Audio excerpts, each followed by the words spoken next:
যে সমস্ত সুযোগ আমরা এখন পাচ্ছি, মনে করেন আমরা duty free, quota free access পাচ্ছি, সেটা কিন্তু 2026 সালে বন্ধ হয়ে যাবে না।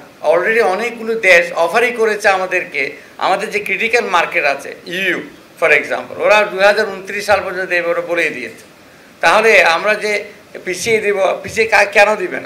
আমরা চাওয়ার আগেই তো ওরা অফার করেছে। অস্ট্রেলিয়া বলেছে ইট ডাজন্ট ম্যাটার, তো আপনারা গ্র্যাজুয়েট করেন না করেন, আমাদের যে সুযোগগুলো আছে সে সুযোগগুলো চলবে।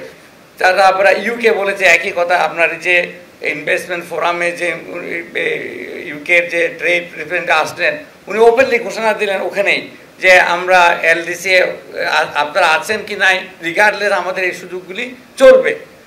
এই রিসেন্টলি আমাদের উপদেষ্টা মহোদয় চায়না গেলেন, চায়নাও বললেন যে আমরা দিতে থাকবো।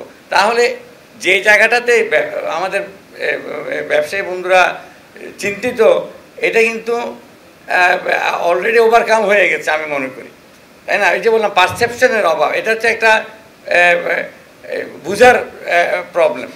আর যে কোন কোন জায়গায় আপনি বলেছেন যে আমরা